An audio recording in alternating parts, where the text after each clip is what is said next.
Welcome to Arts for the Health of It, a podcast where you will discover creative ways to improve your health and well-being. Someone may have told you that art isn't for you, but they were wrong.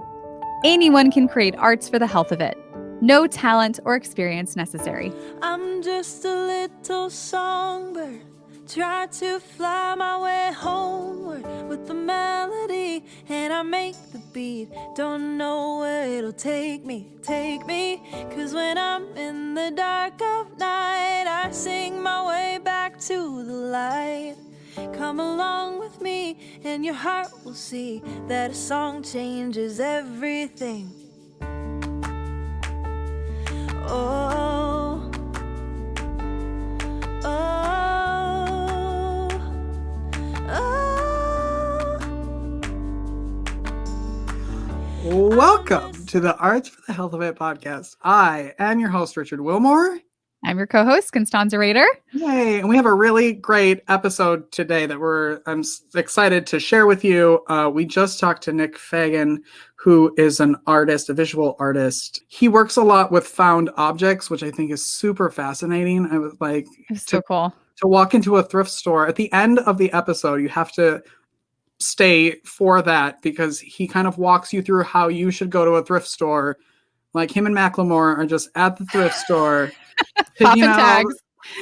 Picking out all the things to make some amazing art. And if you're listening and not watching, make sure you're watching at least the beginning because he gives a quick tour of his studio and he has some amazing pieces. So cool. But first, we have a special guest with us today. We have Carol with us. Carol. Hi, Hello. Carol. Thank you so much for having me. Thanks for being here. For coming on. Carol, we've known you for a little while. You were an artist in residence with Hearts Need Art for a little while. You're a musician. Yes. And you are also a caretaker. Yes. Do you want to tell us about your hospital experience and your experience with Hearts Need Art? Yeah, so I wanted to start by a note from my journal. I was going through my journal this morning on when I had written when my husband was in the hospital. And the first thing that I wrote down, I said, we were so blessed by these two musicians who just came by our room who volunteered with Hearts Need Art. They sang a couple of our favorite Christian songs, which made us cry. And they were so sweet and caring.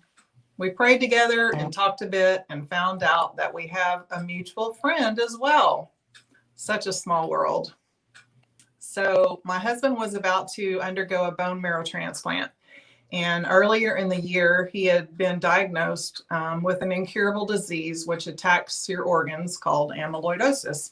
Upon that discovery, they also found cancer, 2 small tumors on his left kidney. 22 rounds of chemo were complete. Now we had the bone marrow transplant and kidney surgery that were in our future. And so when we were there in the hospital, having Hearts Need Art come in right away really made a big difference to us. And it really helped us a lot, just signifying that we really had people that did care along with us. You know, if that makes sense. Well, I know we all loved working with y'all, and then we were really excited when you asked to join our team and work with other patients and caregivers, and we're really grateful for that. And so we have our new Gratitude Grams program where we're expressing thanks to our professional caregivers, our healthcare providers. And anyone can go to our website, heartsneedart.org, and click on the Gratitude Grams tab. And you can write a note to express thanks to healthcare workers. And then we include these notes in videos that we send directly to them. They get them in their inbox. And Carol shared a note that we thought was so beautiful, and we wanted her to come on and read it, just because our healthcare workers are so important to us when we're going through health challenges, and it's important to thank them well. So Carol, do you want to read what you wrote? Absolutely. Just before I read this, not only were every single doctor and every single nurse amazing, but I included the Hearts Need Art volunteers, not myself because I wasn't volunteering at the time, but just we all take for granted everything that everyone does. And so that's where this little prayer comes from. So I said, "Dear amazing healthcare worker, my prayer for you today. Lord, give them strength and wisdom when others need their touch, a soothing word to speak to them their hearts yearn for so much. Give them joy and laughter to lift a weary soul. Pour in them compassion to make the broken whole. Give them gentle, healing hands for those placed in their care. When they become weary, give them rest, which is so rare.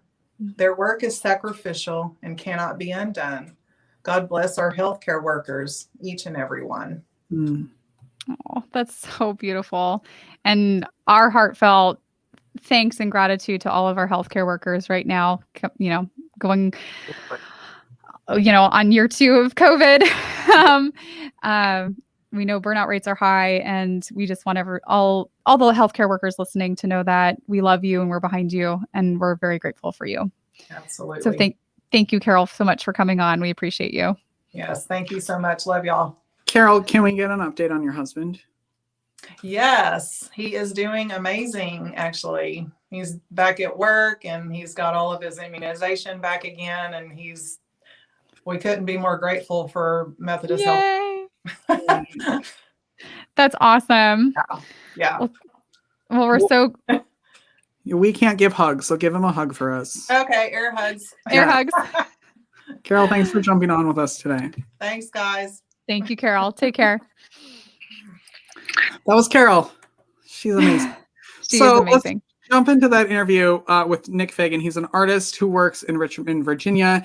He deals with a wide range of issues such as mental health, spiritualism, and self-identity, and he explores these issues using different mediums as a way to amplify these issues. And it was a great interview. It was a good interview. And one note, we mentioned an art piece that's in the Smithsonian Gallery that we couldn't remember the name of the artist, but the installation was very striking. So if you want to look it up, we mentioned the installation is called "The Throne of the Third Heaven of the Nation's Millennium General Assembly." And it's by an artist named James Hampton. It's a beautiful art piece. So if you want to check that out while we're talking about it, that's the name of it. So you can Google it. Yes, because we had no idea what it was when we were talking about it. But then we looked up pictures and it's amazing. It's very cool. Here's that interview with Nick Fagan. Richard, good to meet you. Thanks for jumping on today. Yeah, totally. How do you pronounce your last name? It's Fagan, Fagan. So just like it's spelled. I just wanted to make sure. Nick Fagan. Fagan, Depending on where you're from, probably the little accent. I'm from Wisconsin, so it'd probably be like Fagan. Like, there you not go. Sound great. Yeah, Midwest is like that too. Yes, exactly. If you are listening to this podcast, you need to jump over on our YouTube channel and watch at least the beginning part of this, because there is some amazing artwork hanging behind Nick in this video. Can you give us a little 360 tour again of your studio? Yeah, totally. So this is kind of like where I make most of my work and stuff. It's kind of changing all the time, but here's a little 360 from my couch. Oh, that's so cool. Oh. I love the mixed media. I love the 3D. Oh gosh, this is just so cool. And of course, I'm a huge fan of the crochet on your wall. Oh, thank you. As a crochet artist myself, I appreciate that. Can we get an upshot of that? Yeah, of course. That's so cool. So did you made that? Yeah, so I use right now I've been doing a lot of fabric work. So a lot of times I'm using moving blankets and crocheted blankets, and what I'm doing is stretching them over canvases or stretchers. Then I'm going back in and actually cutting the images with like the crocheted blanket under the moving blanket, and then cutting the moving blanket to reveal the crocheted, and kind of giving this kind of weird kind of texture and different kind of mediums meeting. The thing that I was drawn to when I was doing research on you was, I think that probably the first sentence in like your bio, that your art is a material reaction to my experiences with mental health and disability. And I think that 100% sums up kind of what arts and health is really. Yeah. basically like I have pretty severe learning disabilities with like reading and writing. So like growing up, it was really hard to express myself Mm. in general, like trying to communicate feelings and things like that. But I realized like through visual mediums, I could really do a better job at that kind of really kind of be able to express something that I couldn't write or say because it was just too hard to translate. So when you don't have those options, you find something like that. So I was drawn to art for that reason. And, you know, I still am drawn to it. It is like a conductor for getting out kind of expressions for me. What did you have a first time that you kind of discovered that art could be a language for you, an expressive language? Was there a class or something, you know, how did you come to that? Yeah. So I've always done art and stuff, but like I never really thought about it seriously or anything. But I had this teacher in middle school who she kind of sat me by and she's like, you know, you really like can do this and like you're pretty good at like ideas or like, you know, thinking creatively. And I was like, whatever, okay, sure. But then she called my house at night, talked to my mom and my dad, and was like, this kid should really do art. And Oh he man, could she pulled out the really, big guns. Wow. yeah. And I didn't know this was happening. And so they get off the phone and they're like, we just talked to your art teacher. And I was like, oh crap, I hope I didn't do something wrong. And they were like, she just told us you should do art and like you should. We're gonna support you in that. And so Aw. they were very supportive and you know, they were like, let's find something that like you're good at. Because before that I was struggling, you know. I wasn't good at anything really. So it was like really nice to find kind of home in that. My parents being super supportive in that.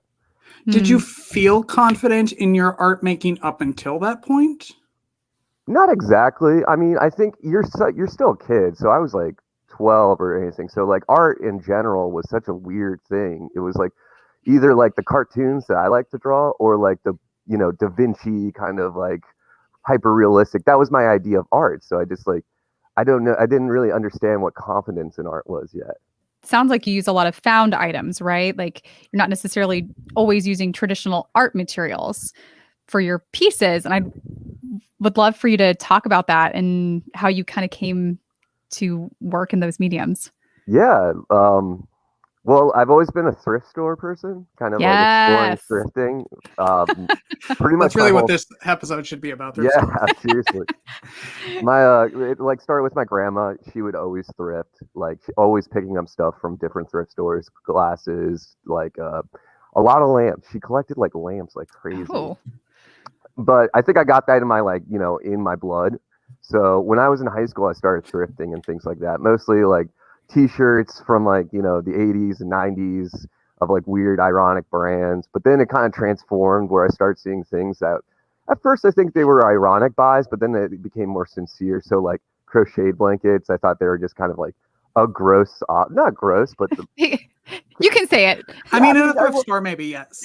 I mean, they were just tacky, you know. It's like Yeah. they're like the worst color like combinations, and it's just like a weird pattern. Like like I forget. There's like a certain patterns. The to them. chevron, like Yeah. the classic. Yeah. Mhm. Exactly. And at first I was like, oh, this is so ugly. I like it. But then I like sincerely fell in love. And one thing that I really liked is about like thrifting and finding objects is the history. Like for me, I think there's like a big charge of an object that has been kind of like not created by me. However, I'm like curating it. So like figuring out this history, trying to figure out who made this or like what is this? Like why did someone want to do this and stuff?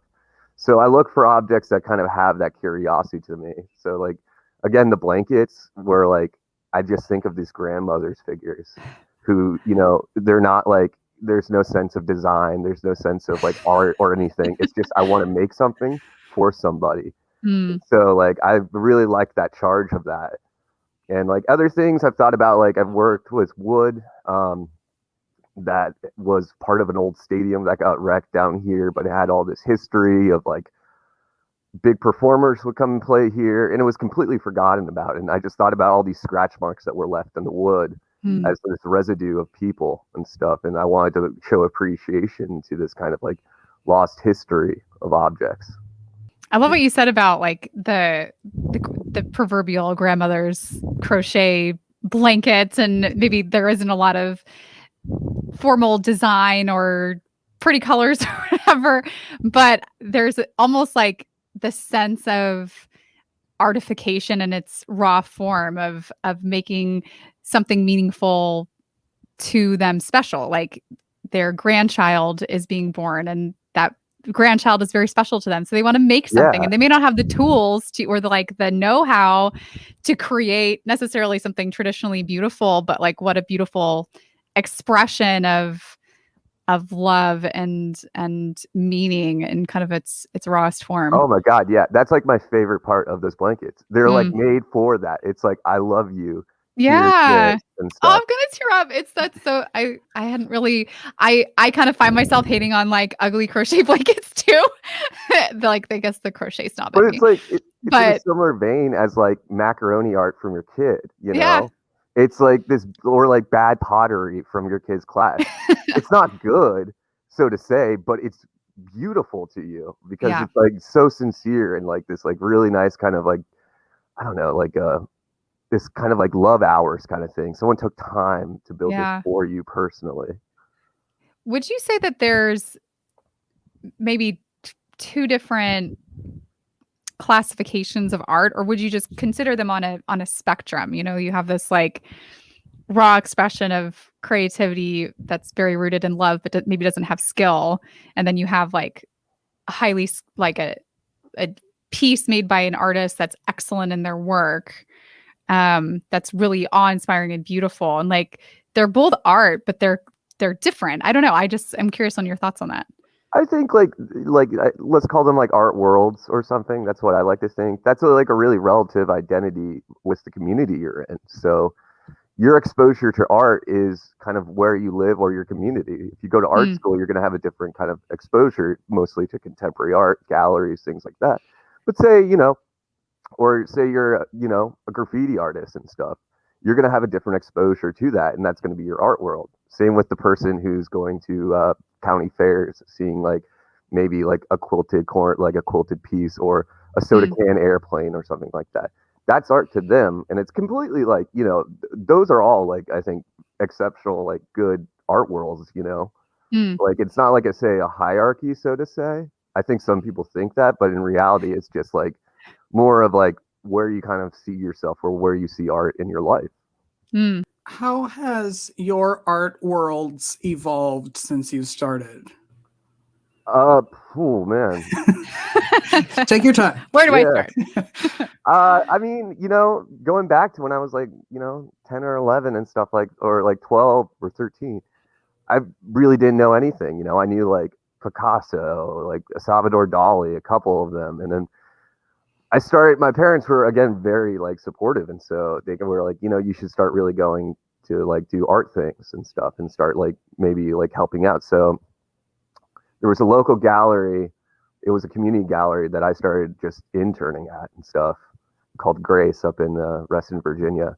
And they started showing kind of weirder art. I wouldn't say like completely kind of like conceptual, but there was like a lot of craft elements that I really didn't know about. So that was really kind of like, okay, there's something there. And I did a couple other programs. One of the big ones that really changed me was I interned at the National Gallery for a hot second in high school. Nice. Yeah.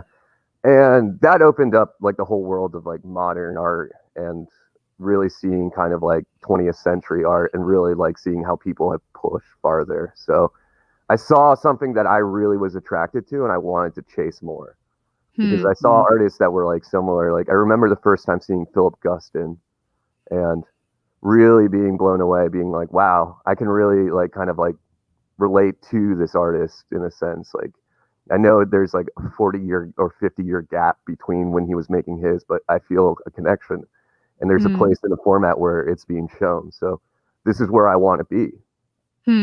So it kind of advanced, and then you go to school. I went to art schools, and the more and more you get into that, the more kind of like-minded people you meet, and you kind of grow the community until your kind of community kind of expands so much larger, and you're kind of then in your own art community, and contemporary art, I guess is what we would call it and stuff. It's been quite a journey then, right? Yeah, I mean, it really is. It's wild to think about. It has to go all the way back to the beginning.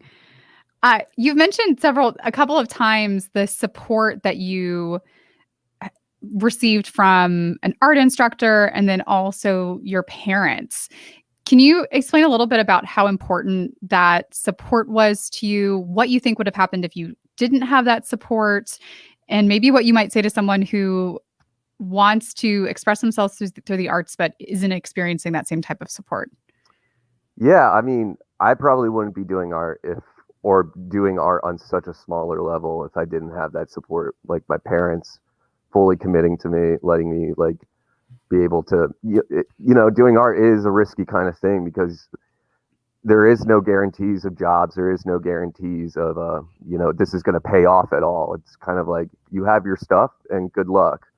And, my parents trusted me and stuff. And were like, no, I think you can do it. And so having that support and being able to talk to them, especially when you're having a rough time of it, say like, there's been times where I just feel like I'm going to quit because it's just like, I'm not getting anywhere. I'm just like working too many jobs to just do this. Feel stupid. And I called them and I tell them and they're like, come on, like you got to get back up and do it. Like you got to keep on going. You can't quit on us, like, or you can't quit. And it helps me a lot. And same with teachers. I mean, that teacher in particular really started it, but I've always tried to find a mentor kind of figure to help me kind of work through things, to see how they did it or to just grow a little bit more in art, like learn how to do things. So teachers have always been important to me. And like right now I'm teaching a little bit and it's kind of cool to be on the other side of the table with that. Nice. Yeah. So it's really weird, like kind of being like, oh, now people are like asking for your opinion and like, what should I do? And it's like, oh man. But for people who kind of don't have support or have that, it is really hard. But I say the best thing you can do is build a community of like-minded friends of some sort of support of that nature where you can kind of go to them if your parents or like I don't know, whoever, like your teachers aren't the people who are like helping you.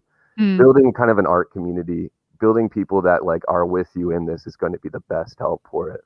Doing art and just doing art in general can be very vulnerable and self-revealing process, right? And so having that support, I know for me and my creative endeavors is so important. You got to have people to remind you that no, you can keep doing this. Yeah. I mean, you go crazy. Like I've gone like crazy because it's just like, what am I doing? Like I'll find myself like sewing until like 7 p.m., like starting at like, 9 to 7 p.m. And I'm just in my studio freezing. And I'm like, what am I doing? Like I'm just like sewing a flower. Like why am I here? Like I could be enjoying life a little bit.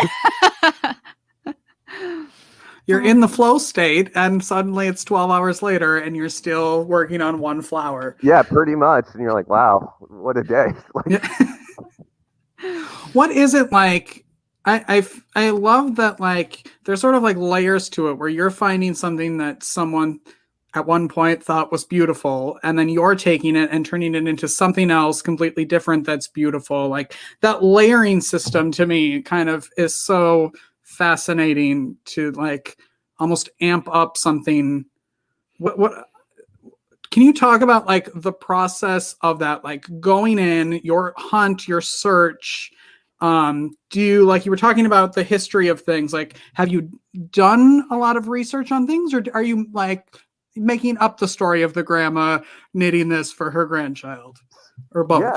That's a great question. I mean, it's kind of a mixture. So in my opinion, it's less of a historical kind of like finding an object and learning the exact history and more of a spiritual history of it. Like this weird sense of charge you get from seeing something. You know exactly the character that's built around a crochet blanket already. And so I look for objects kind of like that have this charge, like the spiritual charge of like somebody or something has happened. And you can kind of build a character around that. So there's this history, but it's kind of ambiguous, so to say, but you can build it's easy to build like a character or mythos around that. Same with like the moving blankets. They're all moving blankets on top, which is like a whole different kind of like idea I have with kind of history and people and stuff like that. When you say moving blankets, like you mean like blankets that you literally use to move? Yeah. Like to pad your furniture and stuff? Okay. Yeah. So like I work as a mover part-time and stuff. Oh, fascinating. Yeah. It's a good job. But I, kind of fell in love with these blankets because I realized, on hot summer days, your sweat and stuff get poured in and like it's this dented thing. And it really kind of like reminded me of this kind of weird labor that is unseen. Like there's so many, like I also work as an art handler time to time and I do productions of shows. And one thing I've noticed is there's so much work that you don't see a lot of times that make into like the production of something. You see like the one person, maybe a curator or the artist, and it's like, wow, what a great piece you've done. But you don't see the like hundreds of people who made the process of that. And I thought about the moving blanket in the same way as something that was, I guess, like it was something that is used to protect, it's used for the process, but immediately when it's over, you take it away and you put it away, kind of the subjugation of like unseen protection or labor. And I thought there was kind of a charge to that, all this history of like holding things and protecting them and then being put away. It's like this like weird. And then you combine it with a crochet blanket that I like to call it like the M&M, like it's like you have like the hard outside of stuff, like this like labor and it's like gritty, and then you have this sincere kind of inside, the gooeyiness and stuff. I want to know what you get, how it affects you making art. Like you talked about, the times when you're like, I can't do this anymore, and your family calls. Like, why do you keep making art? I like it. Of course I do. I think that's a big thing. Secondly, I don't know like what I would do without it. I've gone so far at this point. It's kind of like, I got to see it through the end. It's strange. I think about like when I like, why do I like art, or like why do I do art a lot of times? It's almost like an addiction, like a gambling addict, so to say, in a weird way. When you're losing money a lot of times, you're spending way too much time in there, and you're constantly being like, this is the one, this is the hand that I'm gonna win, like this is it. And some people like will be like, oh, you know what? I spent too much money on this. I'm going to leave the table. But, for me, and I feel like a lot of other people who do art, it's like, hold on, I got one more, I've got like, I feel this good piece coming, and then like a lot of times you'll get a show or something, or like you win a pot and you're like, oh, I'm staying on, I'm good. So I know that's a weird metaphor, but I think that's like it's a great metaphor. Yeah, it works perfectly. I mean, we talk to a lot of people that have, some sort of wounding around their creativity. They didn't have a supportive art teacher or supportive parents, and they were told that they couldn't draw or couldn't make art. And so then they they stopped, and they kind of cut themselves off from that form of expression and that way of expressing their voice. Yeah, that is definitely something you see a lot, especially in public schools and things like that. Like just art as like secondhand and kind of just cut off or not being seen as like a serious thing. I know in my like high school it wasn't and stuff. So I could definitely relate to people just kind of calling it quits if they don't have a support team with them or like teachers or a family that is going to help. What's it like to showcase your work on a scale that you do? There's such a confidence in that of being like, here's an entire gallery of my art. And I want to know like how that feels to put that out there to the universe instead of, keeping it and just making art for yourself. And I always say I make a lot of artwork that ends up hanging on the walls of a garbage can, but that's where it needs to go. And it's very. But you enjoyed making it. But I enjoyed making it. So to be like here, like that's such a huge piece of your soul out there. I want to know what that feels like. It's scary. It's a weird feeling, especially your confidence is really kind of shaky when you do those things because you are putting yourself out there. You're putting your ideas out there, and you hope people like it, and a lot of times I like to like maybe spend like 30 minutes in the gallery that I'm having a show or something, and then I want to leave because I just feel weird because it's like I'm watching people watching my work, and it's like I'm trying to like see if they're liking it or not because like I'm trying to read their faces. I don't know. Like it's very uncomfortable, but for me, I always think there's like audiences for the work when you make it. So there's an audience for myself. There's like kind of a critique audience, and then there's like a personal audience of someone being entertained by it. So when I produce work, I have those ideas of the audience in mind. Who is this for, and things like that. For like shows and things of that nature, a lot of times like these are explorations. A lot of times I move from medium to medium and kind of try different things out. And so it's like these runs of productions, so to say, and it's kind of nice because I get to explore an idea and then I push that out and then I kind of start over again. So it's kind of like being able to show maybe like a project or something of that nature. So for me, like showing with those, it's just kind of like this natural kind of ending to something. Like when I show, it kind of like a lot of times that whole kind of a series kind of fades into a different kind of, or transforms a little bit into something new. What's something that you're exploring now that you're excited about? Definitely these crochet pieces. I started like probably December of last year. So I'm definitely exploring kind of the dualities of different materials, with say the moving blanket being something that's banal and like work and rough versus the sincerity of the crocheted blanket and the kind of purpose built for it, as like something you show and you give with love versus a moving blanket that's like beat up and kicked around, and kind of using that as like a duality, and then using this imagery for like a diuretic setup for myself.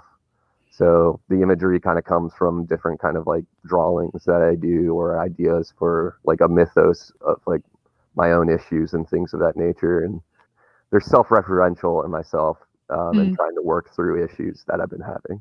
Would you say that's also something that draws you to the art? And you mentioned this earlier, that there's a part of you that you can express maybe only through the art, and maybe share a little bit about that. Yeah, that is like probably the main reason, or one of the main reasons, besides the gambling addiction thing that I do.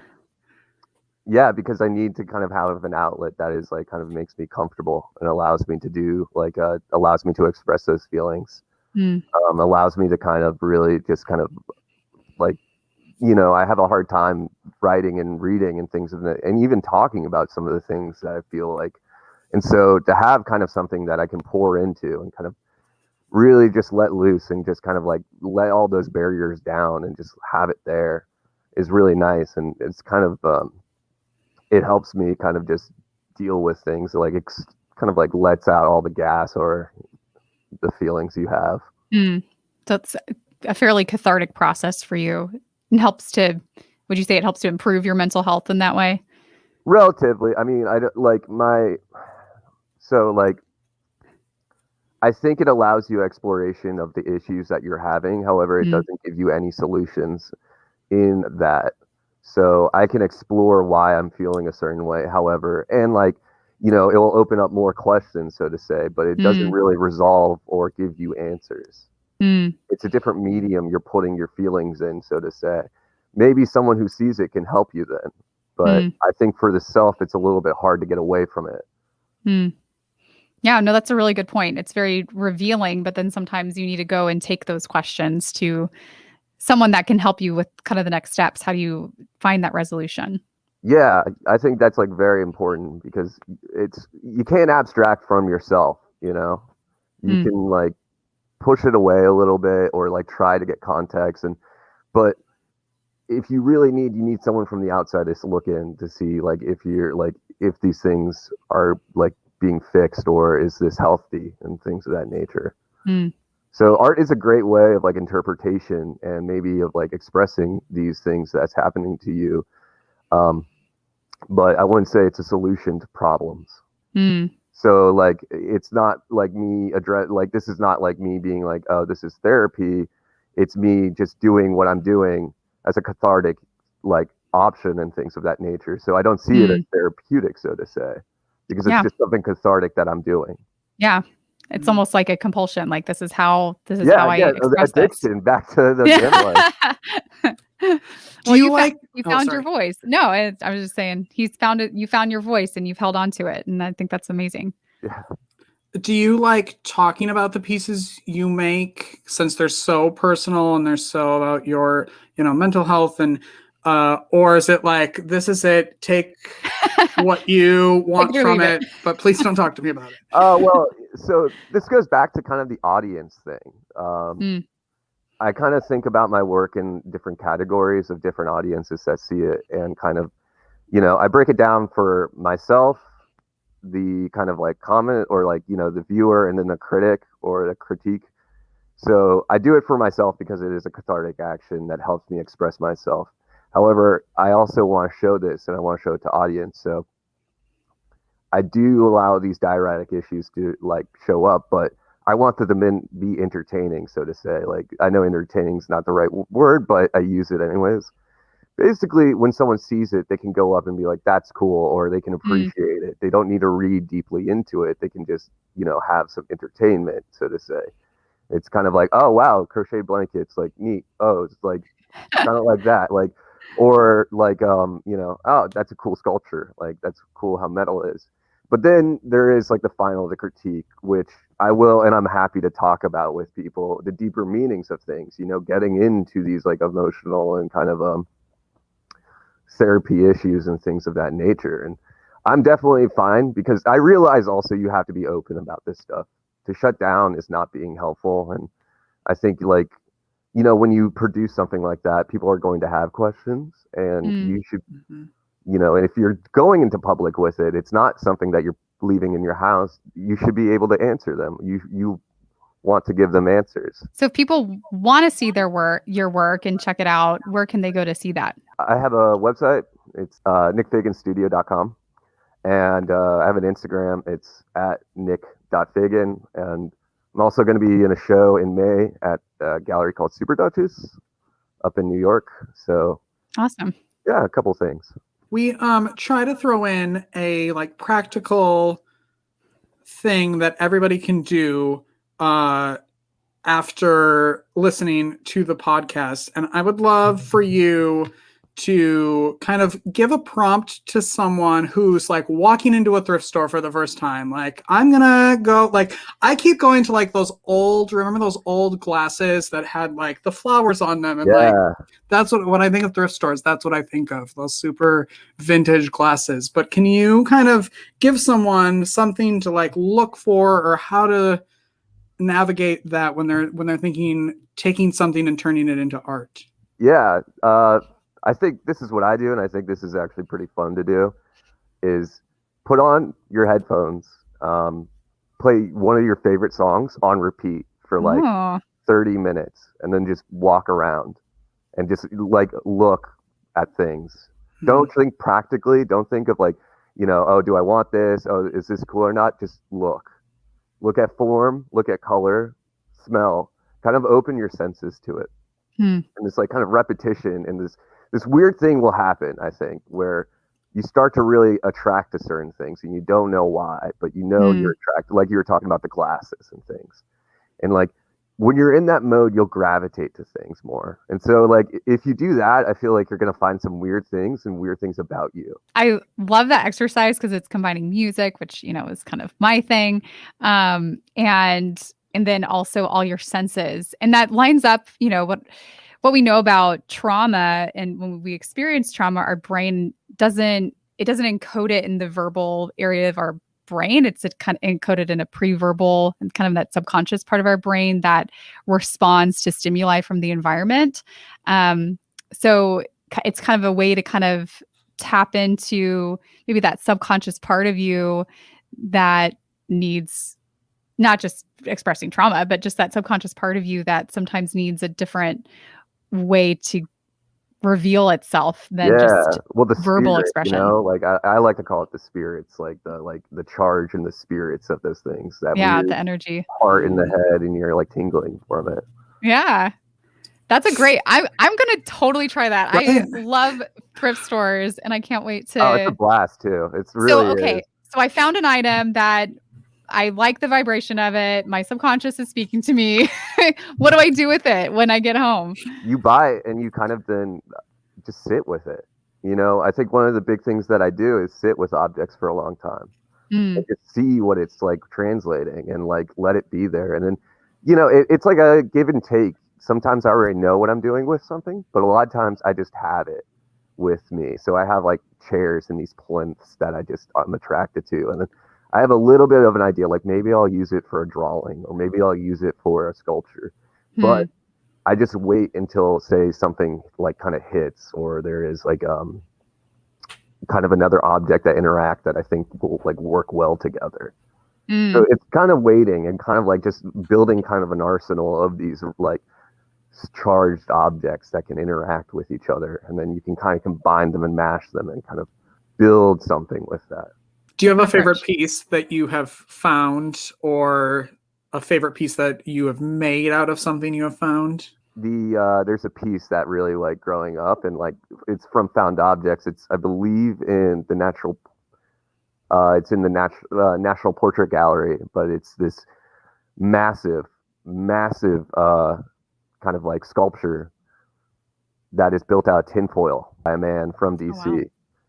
Who kind of had this moment of like enlightenment about the new Bible and the new church and things. And his whole goal was to create this whole world for the new God and the new church. I forget the name of the piece and the artist, unfortunately, but it lived in this garage where he would pick up scraps and he would build over the years and years and years. And, you know, talk about like charge and like purpose and things like that.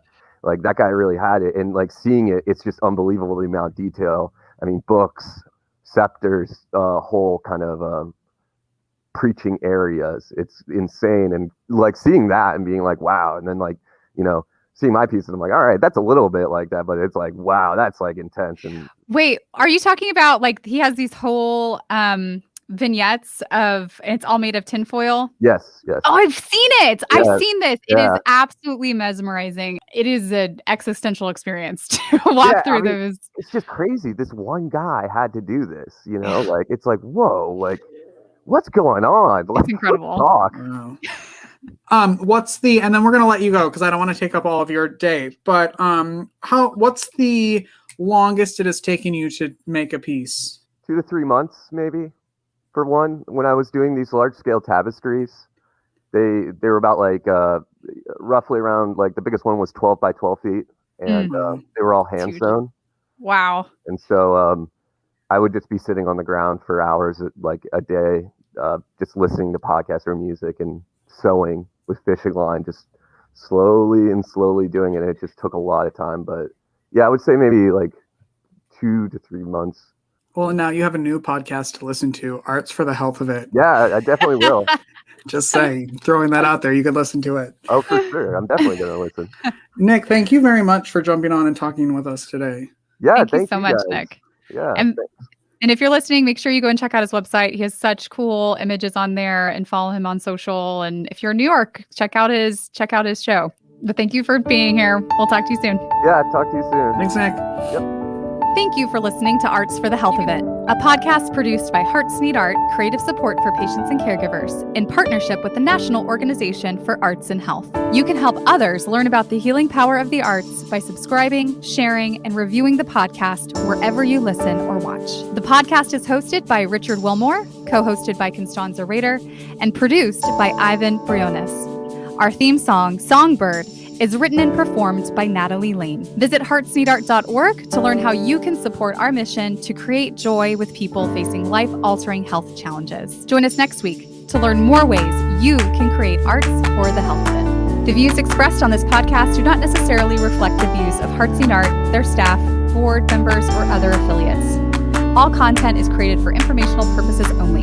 This podcast is not intended to be a substitute for professional medical advice or to diagnose and treat any health condition. Always seek the advice of your physician or other qualified health professional with any questions you may have regarding a medical condition. Never disregard professional medical advice or delay in seeking it because of something you heard on this podcast.